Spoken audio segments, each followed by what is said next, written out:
Hari kelima, pengembaraan kami diteruskan dengan melawat ke sebuah taman tema di Brussels, iaitu Mini Europe.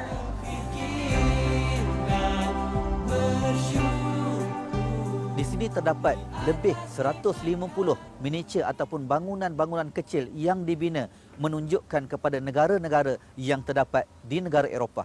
Apapun, jom kita saksikan suasana di sekitar kawasan Mini Europe di Belgium. Di sini anda akan berpeluang untuk melihat model-model mini mercu tanda terkenal di seluruh Eropah.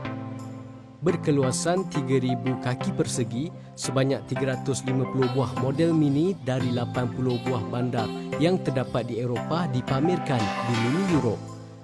Taman tema ini mula dibuka pada tahun 1989 dan menerima kira-kira 350,000 pengunjung setahun. Sekarang saya berada di Atomium di Belgium. Di sini merupakan suatu tempat yang sangat menarik dan Atomium ini merupakan trademark kepada negara Belgium itu sendiri. Apapun sekiranya anda mengikuti pakej Kembara Sufi, anda akan dibawa ke sini. Untuk makluman, Atomium ini merupakan suatu tempat yang dijadikan sebagai muzium dan juga restoran di dalamnya. Sebagaimana yang anda lihat di belakang saya ini, iaitu terdapat 9 berbola yang berada di sekeliling Atomium. Apapun, insya-Allah kita akan pergi ke sana untuk melihat dengan lebih dekat lagi.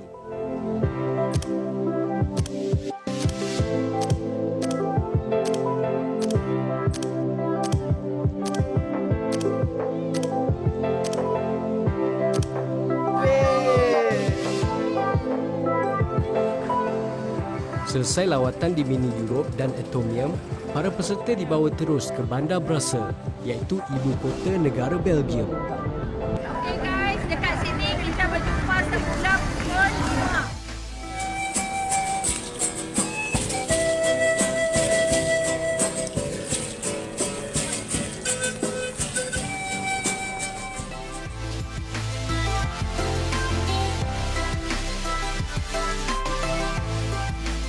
Penduduk Belgium mempunyai satu hobi yang sangat unik, yang mana mereka menyimpan barang-barang antik dan di samping itu juga mereka mengekalkan bangunan dan seni bina yang terdahulu yang masih kekal di negara mereka.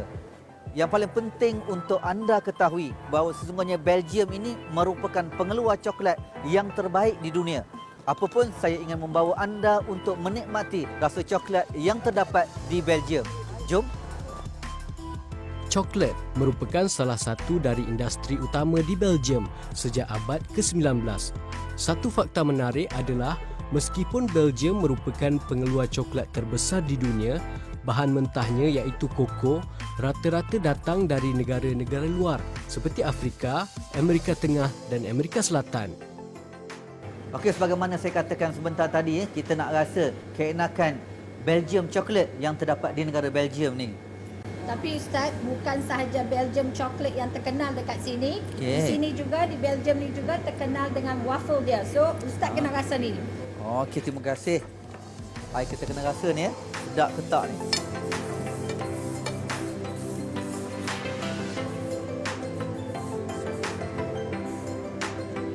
Allah, tak sedap sungguh lah. Ini siapa-siapa yang datang ke Belgium, nak tak nak mereka kena rasa makanan ataupun wafer yang terdapat di sini. Memang sedap kak.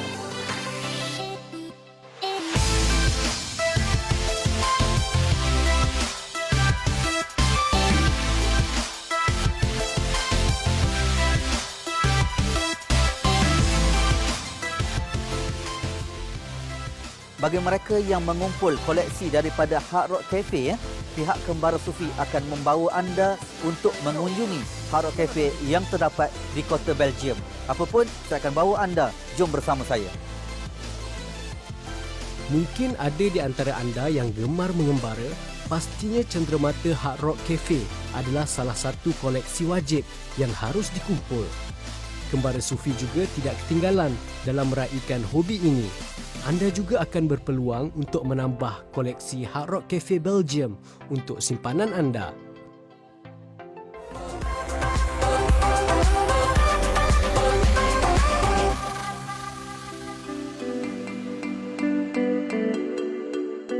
Perjalanan kami diteruskan ke Luxembourg, sebuah negara kecil di Eropah. berkeluasan 2,586 km persegi. Grand Duchy of Luxembourg dikelilingi oleh Belgium di sebelah barat dan utara, Perancis di sebelah selatan dan juga Jerman dari sebelah timur. Untuk makluman tuan-puan yang berada di luar sana, Kembara Sufi membawa anda melancong ke 5 negara. Namun, Luxembourg bukanlah di antara negara yang terdapat di dalam itinerary tersebut.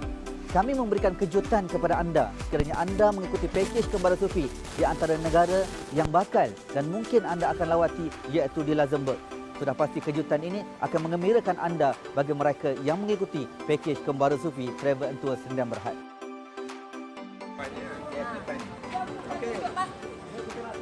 Kita tunjuk lepas tu kita bagi free and easy. Boleh bebas kan? So at least nak tahu. Meskipun merupakan negara terkecil di Eropah, namun bandar Luxembourg merupakan antara 4 bandar utama dalam Kesatuan Eropah. Menariknya di sini, hampir 50% dari penduduknya bukanlah berasal dari rakyat tempatan, namun berasal dari negara yang bersempadan dengannya.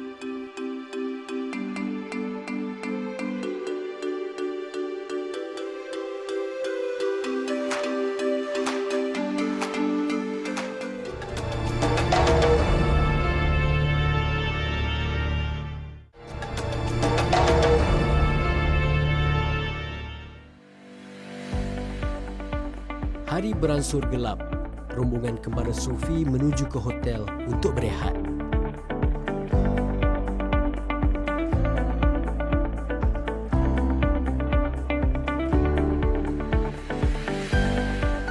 Ini merupakan penginapan yang disediakan ketika mana anda mengikuti pakej Kembara Sufi ke West Europe.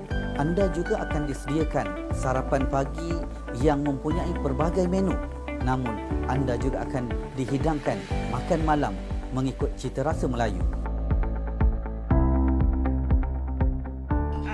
Makanan yang disediakan adalah makanan halal. Contohnya yang disediakan contoh nasi kerabu, ada nasi ayam masak merah, nasi lemak Paris. Itu semuanya sedap-sedap tu. Tak kenal, maka tak cinta. Untuk mengeratkan lagi ukhuwah semasa mengembara, peserta Kembara Sufi diminta untuk memperkenalkan diri dalam sesi suai kenal bagi mengisi masa menempuhi perjalanan yang panjang. Sekarang menetap di Seremban.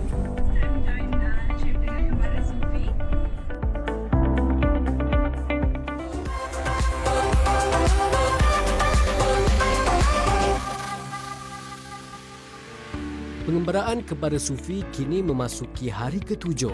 Lokasi kami pada hari ini adalah antara lokasi utama dalam trip Eropah 5 negara, iaitu Pergunungan Titlis, Switzerland.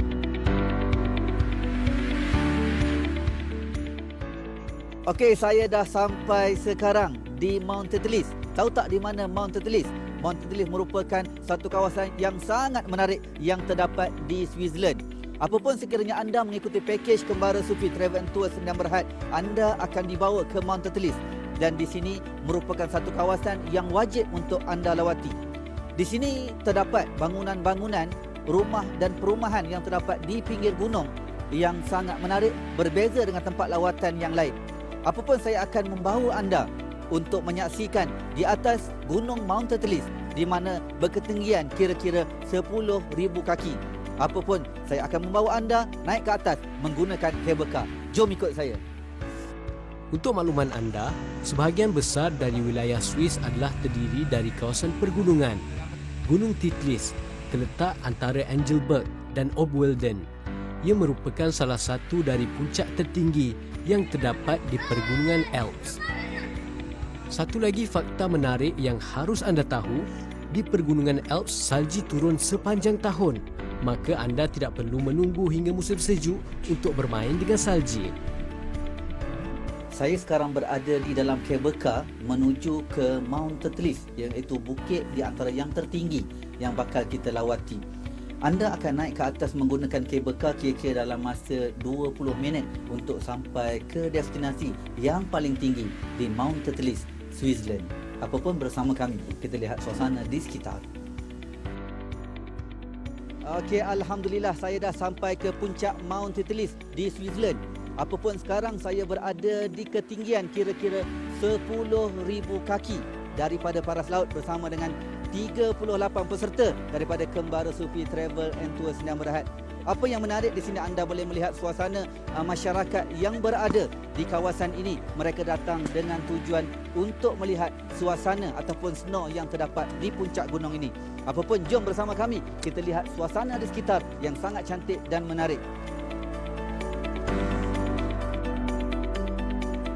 Kebanyakan pelancong tempatan mengunjungi Titlis untuk bermain ski.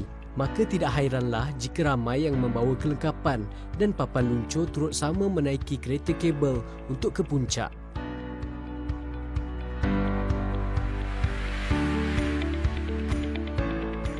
Alhamdulillah, sepanjang perjalanan kita orang enjoy lah dengan tour guide yang mesra. Seronok sebab ada salji. Lepas tu sini pun memang best sebab boleh nampak orang main ski semua.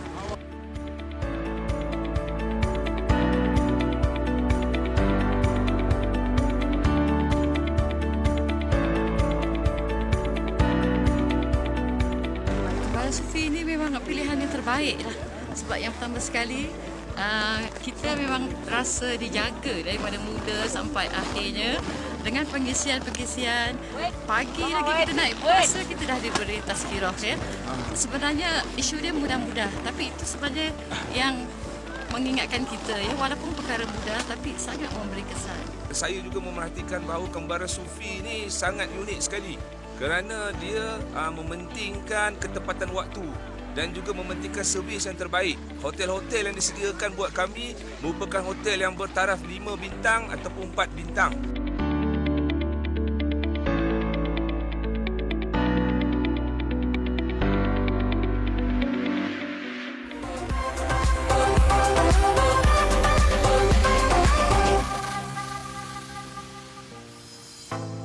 Selesai saja menikmati panorama indah di puncak Titlis, trip Kembara Sufi terus menuju ke Bandar Lucerne untuk meluangkan masa di sana.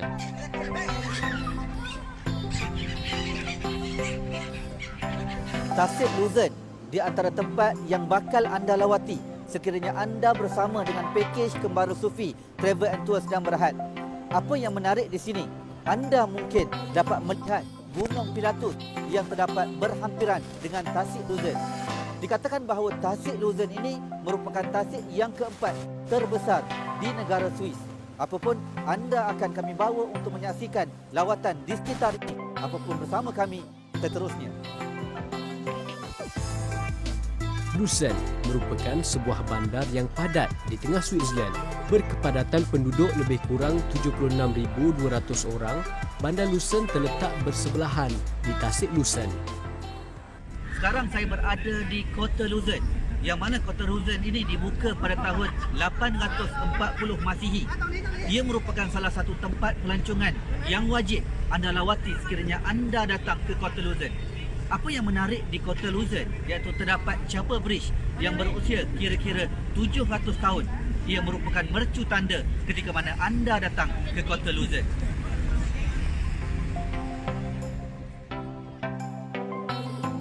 Terletak di Chapel Square, jambatan Chapel ini dibina sekitar tahun 1365 dan merupakan jambatan kayu berbumbung yang kedua terpanjang di Eropah. Sebelum anda pulang, pastikan anda mendapatkan souvenir di Casa Grande yang terdapat di tengah Bandar Lucerne. Apapun, jom kita masuk ke dalam dulu, kita dapatkan souvenir untuk dibawa pulang. Menjadi satu kerugian apabila anda mengunjungi Switzerland tetapi tidak membeli sekurang-kurangnya satu produk keluaran Swiss. Di sini anda boleh mendapatkan produk Swiss Army, Victorinox, Rado, Tech Heuer dan banyak lagi produk Swiss asli dengan harga yang sangat murah.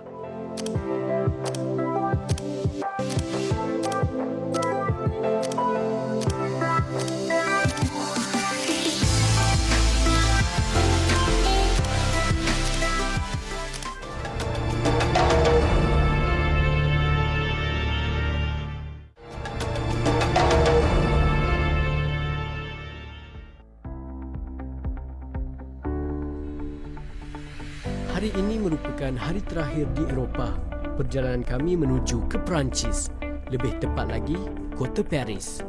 Paris juga dikenali sebagai kota cinta. Antara mercu utama Paris tidak asing lagi adalah Menara Eiffel. Bangunan ini dibina oleh 3,000 pekerja dan dikatakan bahawa lebih 18,000 bilah besi yang digabungkan untuk menyiapkan bangunan Eiffel Tower ini. Lampu yang dihiasi di bangunan Eiffel Tower ini sejumlah 20,000 biji dan ia dikatakan menelan belanja kira-kira 14,000 euro setiap hari. Dan jika kita kira dengan jumlah 30 hari, jumlah yang digunakan untuk perbelanjaan bangunan ini iaitu kira-kira 5.4 juta dengan wang Malaysia. Sudah pasti apa pun, jom kita jalan dulu, kita tengok di kawasan sekitar di antara tempat lawatan Kembara Sufi Travel and Tours Senang Berhad ke bumi France.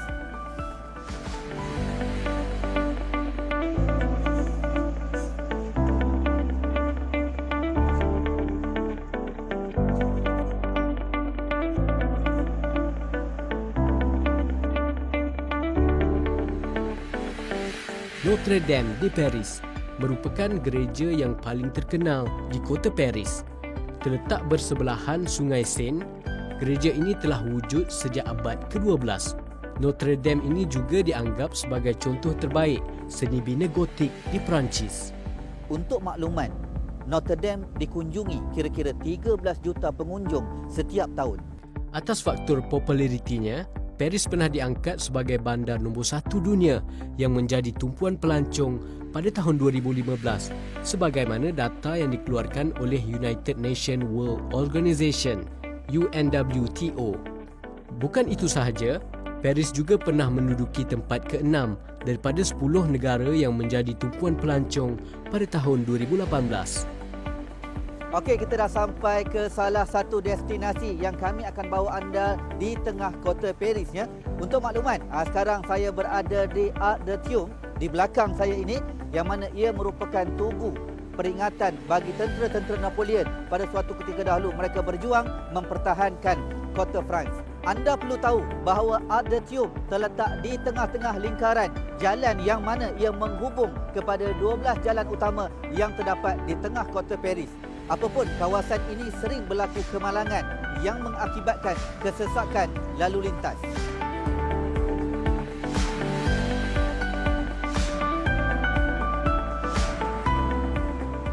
Sekarang saya berada di Champs-Élysées yang mana ia merupakan salah satu tempat yang menjadi tumpuan bagi mereka yang ingin mendapatkan barangan yang terkenal di peringkat antarabangsa. Antara jenama yang boleh anda perolehi di sini iaitu LV, Hermes, Prada, Gucci dan banyak lagi. Apapun, jom kita lihat kawasan di sekitar. Bagi anda yang gemar membeli belah, bandar ini juga terkenal dengan pusat barangan mewah dan berjenama, sekaligus tersohor sebagai syurga fashion dunia. Maka tidak hairanlah ramai pelancong yang datang dari seluruh dunia ke Paris semata-mata untuk mendapatkan barang berjenama antarabangsa. Alhamdulillah, kita dah berjalan di sekitar kota Paris tadi ya. Apapun, sekarang kita nak bawa anda untuk makan. Kita nak cari makanan halal yang terdapat di Notre Dame ini. Untuk makluman, di sini banyak makanan-makanan halal yang boleh anda rasai. Apapun, saya nak rasa makanan yang cukup terkenal di sini iaitu kebab Turki. Apapun, jom bersama saya kita rasa dan nikmati makanan halal di Notre Dame. Sememangnya, apabila anda berada di kota Paris, mencari makanan halal bukanlah suatu masalah. Di sini terdapat puluhan restoran makanan halal, aneka pilihan untuk dinikmati. Kak, hari ni kita kebetulan dah nak balik dah Kak, nak balik ke Malaysia. Jadi sebelum tu saya nak cari souvenir mana yang kita boleh bawa nak beri kepada kawan-kawan yang menunggu di Malaysia Kak. Kak boleh cadangkan di mana kedai souvenir yang kita boleh dapati di sini yang harga yang cukup murah lah. Tak nak yang mahal-mahal. Oh, kalau nak tahu yang paling murah sekali dekat Paris ni, inilah kedai dia, Rose for You. Rose for You ni memang murah. And the owner dia, David nama dia, tapi dia ni memang suka orang Malaysia. Sebab apa? Walaupun harga ni dah murah, dia akan bagi lagi murah. Seperti tradisi pengembaraan yang lain, membeli cenderamata untuk dibawa pulang sememangnya menjadi aktiviti kemuncak dalam setiap pengembaraan. Okay, so I am the owner of the shop. Okay. This is the shop Rose for You. We are 2 minutes from the Cathedral of Notre Dame. We are specialized in special price, special service, just for Malaysians. Okey. Because we have very good feelings with Malaysian people. We are used to work together. Yeah. We know how to deal with them, so we appreciate them to come Okay, and welcome thank them you. to our shop. Semua adalah bagi pendapat makcik adalah yang terbaiklah Kebaris Sufi. Di sepanjang 9 hari di bumi Eropah, pelbagai pengalaman menarik dan indah kami coretkan. Tidak dapat digambarkan perasaan sedih dan hiba meninggalkan Eropah.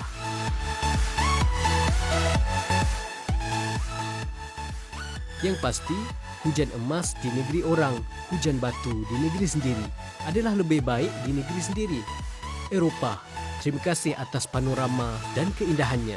Nantikan destinasi Kembara Sufi episod seterusnya bersama Kembara Sufi Travel and Tours Sendian Berhad. Untuk makluman lanjut mengenai pakej yang ditawarkan, boleh layari Facebook Kembara Sufi. Inilah peneraju pakej pelancongan Muslim terbaik. Jangan lupa juga nantikan pengembaraan Kembara Sufi Travel and Tours Sendian Berhad ke negara-negara lain pada hari dan waktu yang sama.